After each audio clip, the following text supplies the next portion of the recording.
I'm a 21-year-old who's currently home for the summer from college. I haven't been able to sleep for the past 4 days. It started 2 weeks ago. I usually go to this mom and pop bagel place right by my house. I buy the same thing and sometimes bring home bagels for my family. I'd gone on a weekday around 10 a.m. As I walked in, there was a young guy working the counter, maybe 24 or 25. He greeted me and asked what he could get for me while watching me intently. I gave him my order, then went to grab my credit card out of my wallet only to have all my spare change fall out onto the floor. I was mortified. Before I could blink, the employee rushed around from behind the counter to help me pick it all up. While he crouched on the floor, I noticed he injured his finger, and I automatically felt 10 times worse. I insisted that he didn't need to help me, but he was adamant and picked up the rest of the coins. I asked how he injured his finger. He sighed and explained that he had dislocated it while playing rugby. We talked about rugby briefly, how long he'd been playing and where he played. Completely harmless conversation. I paid and wished him a nice day. Later that afternoon, I checked my Instagram notifications. I saw someone had started following me, and I mindlessly clicked the notification. Seeing the profile picture, my stomach dropped. It was the guy from the bagel place. I was baffled. I didn't know how he even found me. Logistically speaking, my socials are just my first and last name, so if someone really wanted to find me, it'd be pretty easy. But he'd have to know my name, and I didn't even say it. All I asked was how he injured his finger. I tried to think of possible ways, like did he look at the name on the credit card, or was my name on the receipt? I removed him as a follower and left it alone. About a half hour later, he followed me again. Then he DM'd me. The message said that he hoped it wasn't weird that he had found my Instagram. He claimed he couldn't stop thinking about me. Now I felt uneasy. It wasn't even that I didn't know him. I'm public online because of my career in music and theater. Random followers don't scare me. I can handle DMs from creeps online. This was much more serious and unnerving. This guy had access to me in person. His work was 10 minutes from my house. I decided to block him, thinking that would be the end of it. But boy, was I wrong. My job started up again. I worked from 7:30 to 3 and then had rehearsal for a show from 6 to 10 p.m. I was on my lunch break and checked my phone, only to see the guy had made another account and was spam liking all my posts. I had over 50 notifications from him alone. The messages complimented my appearance and questioned why I blocked him and repeatedly insisted that he only wanted to get to know me. I went to rehearsal like normal, and during our 5-minute break, I checked my phone. I had over 100 notifications across multiple platforms. In addition to Instagram, he'd now found my Snapchat and TikTok. He spam-liked all of my TikToks that went back to 2022. Worst of all was the string of DMs he'd sent. The messages became increasingly demanding. He repeatedly asked why I wasn't answering him, complained about having to make new accounts after being blocked, commenting that I looked pretty that day, mentioning seeing me on Hinge and questioning why I hadn't matched with him, and eventually began angrily demanding a response. My heart was racing as I stood in silence, processing everything. What was this guy's deal? I felt helpless during the remainder of rehearsal, spiraling until it finished at 10 p.m. I walked out of the stage door, gripping my keys tightly. I was only a few steps out when I came to a stop. Something had just moved by my car. I stopped and squinted. From what I could see, it looked like a man hovering around my driver's side window. I stared out into the dark parking lot. I'm nearsighted, so I couldn't really even see him that well. I bolted back inside through the stage door, locking it, and I raced to find one of the other actors from rehearsal. I ended up finding Finn, who was the head stage manager. My hands were shaking badly, and I could barely get the words out. Finn calmed me down, and I told him everything. He said he would check first and then walk me to my car. I sat in the green room waiting while he checked. Nothing. My phone buzzed. Another DM. The message stated that I looked good in blue. That did it. I started to cry uncontrollably, scared out of my mind. Finn, being the angel he was, stayed later to calm me down and walk me to my car. My nerves were shot as I looked around the nearly pitch-black parking lot. I prayed he wasn't going to emerge from out of nowhere. There were tons of places he could rush out from. Behind the garbage bin, behind the trees, the fence in the back, behind my car. Finn was beside me as I walked over to my car. I started to open my door when I saw it. 2 distinct handprints on my driver's side window. I wasn't paranoid. He had really been standing there. I couldn't even blame it on imagining things. He'd found the theater. I couldn't even begin to fathom how until it hit me. My Instagram story. I'd reposted the cast announcement from the theater, and he'd found out the address. I wanted to kick myself. I was going to be there all week, and now he knew where I was. Finn walked me to my car every day during rehearsal to ease my mind. I was restless at night. If he could find the theater, he might be able to find my address and my workplace. When would he stop? I did everything I could to cover my tracks.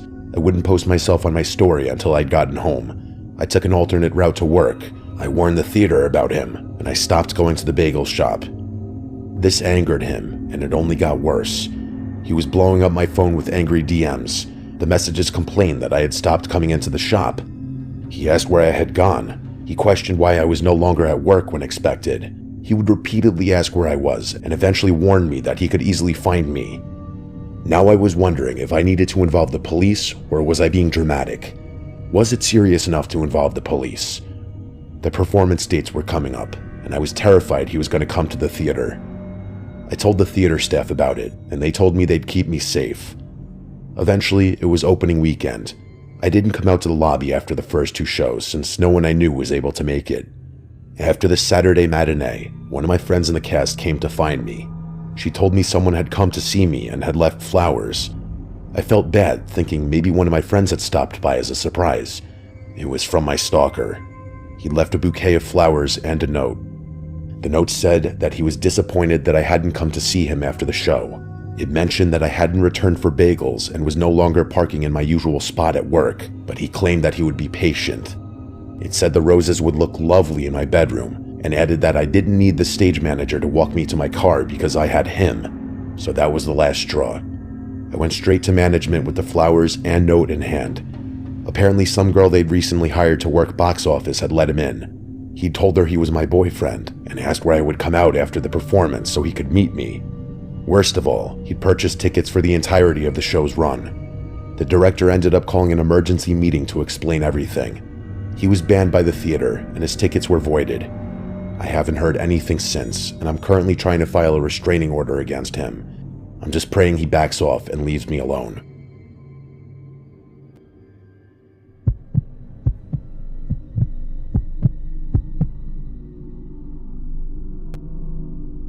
This happened back in 2018. For some context to the story, I live in Northern Ireland on a street with a row of shops directly opposite my house. At the very end of this row is a pharmacy, which is the first shop you see when you turn into my street. Anyway, I was driving back to my house at about 2 a.m. from my friend's house. All I could think about was getting into bed and was on autopilot on the short drive home. As I got closer to my street, I could see a figure standing outside the pharmacy. I really didn't think twice about it and just assumed it was someone drunk or on a late night walk. As I got closer to turn into my street, I could see that the person hadn't moved at all. They were dressed completely in black and were standing on the pavement directly in front of the pharmacy doors. Even from inside my car, something felt off. I had lived on the street most of my life and had heard some stories of attempted break-ins into the pharmacy, so it dawned on me I might have been witnessing this person about to try breaking in. I turned into my street and slowed down to get a closer look. As soon as my headlights had properly lit them up, my heart dropped as the person lifted both of their hands to cover their face. They were also wearing black leather gloves. I could see that this person, who I'm pretty sure was a man, then slowly turned his head following my car driving past with his hands still covering his face. I sped up a bit out of fear of this man watching me, and without thinking, I pulled into my driveway out of instinct, which was directly across the road from the row of shops. The second I did it, I realized how stupid that was. Now he knew exactly where I live. I completely froze as I then tried to think about what to do next. I slowly looked at my rearview mirror to see if that man was still standing across the street. I remember feeling relieved for about half a second before another thought hit me. If he wasn't still standing there, where did he go? It couldn't have been more than 20 seconds since I passed him. I took a deep breath and opened my car door. I don't think I've ever run so fast to my front door and turned the key in the lock. I got into my house and locked the door behind me, trying to calm myself down. I texted my friend to let them know I was home and mentioned the encounter with the man. They said I probably scared the guy off when I drove by and that I was overthinking it. At the time, that actually sounded reasonable. I thought briefly about calling the police to explain what happened, but I didn't actually see the man commit any crimes, so I decided not to. I was exhausted, so I thought I'd try to forget about it and pass it off as just a weird encounter. My bedroom is at the front of the house, which has a clear view of the row of the pharmacy. Before getting into bed, I looked through the blinds one last time to make sure the guy was gone. The street was empty, so I closed the blinds, left my bedroom window slightly open like I always did, and fell asleep pretty quickly. I'm honestly not sure how long I was asleep for when I suddenly woke up. At first, I didn't know why. I'm quite a deep sleeper, and it's rare for me to wake up out of a deep sleep. I lay in silence for a few minutes, slowly looking around my room, trying to figure out what had pulled me out of a deep sleep. Then I heard it. It was someone humming. It was very faint at first. I stayed completely still and just listened. A few seconds later, I heard it again. Slow humming, like someone casually trying to pass the time. It was coming from what sounded like outside my window. I checked my phone on my bedside table to see it was 3:30 a.m. My body froze. Why would someone be humming outside my bedroom window? Was my mind playing tricks on me? I was trying to convince myself that maybe it was someone walking outside, but deep down, I already knew it wasn't. Then I realized my bedroom window was still cracked open. I cannot describe the feeling of lying there, knowing someone could be standing only a few feet away from you in the dark. If this person really wanted to, they could force my window open and come into my bedroom. I was alone. If they decided to force the window open, there would be nothing I could do. My mind was racing as I tried to come up with some kind of plan. I knew if I rang the police, the person would surely hear me and know I was awake. I thought in that moment the best thing I could do would be to quietly close and lock my window and then ring the police. I slowly got out of bed, trying as hard as I possibly could to not make any noise. My hands were shaking so badly I could barely move the blinds. Then the humming stopped. I then noticed something else. My heart was beating so fast I was worried the man would be able to hear it. I shakily, but as slow as I could, pulled back the blinds. As I pulled back the blind, what I saw next was the most frightening thing I've ever seen in my life. The man who I'd seen from earlier was standing directly outside my window. That's when it hit me, and I realized the man outside the pharmacy never actually left. The only thing I could think of is he had hidden somewhere nearby when I pulled into my driveway. Not only did he see what house I lived in, but he must have also seen me turn my bedroom light on and close my blinds. He knew exactly which room was mine. He again had his leather-gloved hands covering his face, but this time he had his fingers slightly spread apart so I could see one of his eyes peeking through the gap in his hands, staring right at me. He didn't move or say anything. Rather, he just stood there staring at me through the gap in his fingers. Slowly, I saw one side of his face smile underneath his gloves. I screamed and pushed away from the window. I grabbed my phone and dialed 999, crying so hard the operator could barely understand me. I never felt such relief when I saw the blue and red flashing lights through my blinds. They searched around my house, nearby gardens and alleyways, but there was no sign of the man. The only thing they found was that the glass of the door on the pharmacy had been smashed. The security shutter was down so the man couldn't get in, so he had given up and left. The police mentioned that he may have noticed me slowing down and watching him. I'm not sure if he wanted to intimidate me for witnessing him about to commit a crime, or whether he had some other reason for following me. I'll never know. I still live in this house today. I've never seen that man again, but every time I drive past the pharmacy specifically late at night, I still look at that exact spot where he was standing, and I always think of this night.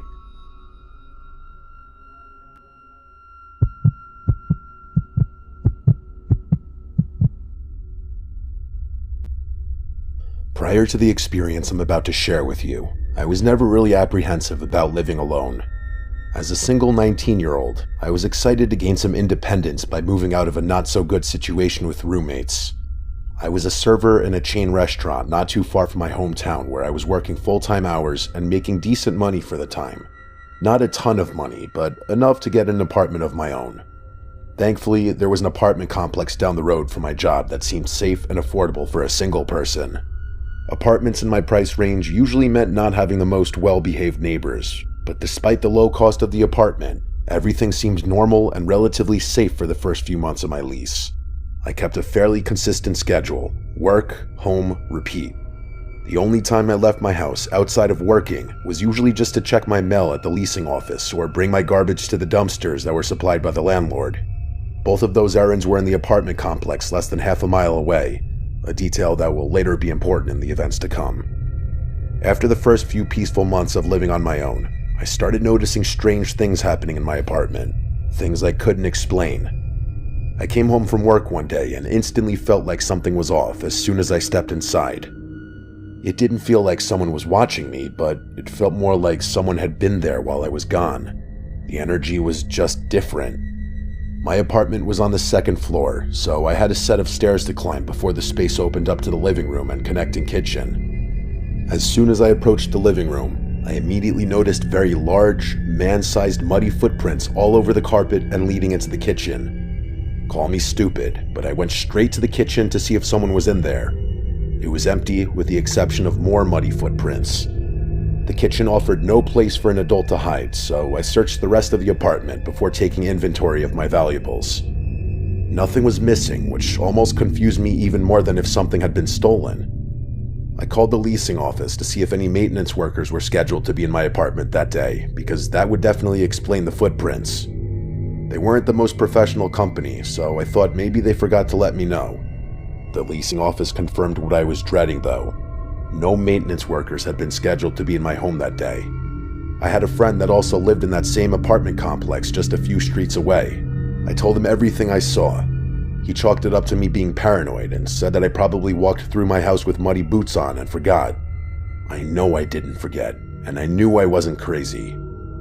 A few days passed with no incident, but I knew I needed to pay closer attention to things like locking my doors and windows. This brought me some peace of mind, and just when I thought I could start to move on from the situation, things got worse and more strange. I started noticing some strange but non-threatening things, like my brand new jug of water that I stored in the fridge was now open and sitting on my kitchen counter and half gone. Another time, I noticed my heat had been cranked up to the highest possible setting, something I know I wouldn't have done since I was responsible for paying the heating bill. Each time something like this happened, I would call my friend and tell him what I was experiencing and that I suspected someone of breaking into my apartment. He always chalked it up to me being paranoid and believed I was simply forgetting that I actually did the things I was telling him about. After all, what would someone be doing in my apartment? I was a server and always had cash and coins sitting out in the open, but there was never any money missing. I also had various electronics and other items that a person could have easily taken if they wanted to, but they didn't. After a while of consistent events, but no real evidence to report to the police, I actually started to think that maybe I was crazy or extremely forgetful like my friend said, or maybe I wasn't. After about 2 months of these events, I tried to ignore what was happening since nobody believed me and I couldn't prove anything. It wasn't until one summer night when I arrived home after a late shift at work. It was around 11 p.m. and pitch black outside. I walked by myself in the parking lot straight to my apartment as I usually did. With my keys in hand, I tried to insert my key into the door lock, but to my horror, my apartment door was already cracked open. Not wide open, but just shy of being completely closed. It was definitely not closed and locked like it was when I left. I may not have been the most cautious person in the world, but I would never go to work and not lock my door. I know I locked it. I had adopted a young cat at the time, and he didn't go outside. Despite my better judgment and what I would recommend, I decided to go into the apartment alone to make sure my cat was still there. I shouldn't have done that, but I was furious knowing my cat could have escaped, or worse. At this point, I knew with 100% certainty that all of these things really had been happening to me, so I began testing my theory. Every time I left the house, no matter how long I left for, I started putting clear tape on the bottom of my door before I left. If it was unstuck or had been moved when I got home, that meant my door had been opened while I was gone. To my not-so-surprise, the tape was either moved or missing every single time. This was my proof that someone had been in my apartment, and not just once, countless times. And that was just the beginning. I started coming home and finding my door wide open no matter where I went or how long I was gone for. This included short trips to the nearby leasing office and the garbage dumpsters I mentioned earlier in my story just a minute or two away. I was left with no other choice but to believe that someone was not just breaking into my apartment, they were actively watching me. Fear and suspicion started to turn into anger. Anger that someone was doing this, anger that nobody believed me, and anger that I hadn't caught the person, making me scared to live alone. I called the police and started filing police reports because they said if the person ever did get caught, I would have a paper trail of evidence to help convict him. Unfortunately, as the months went by, I was still no closer to finding the person.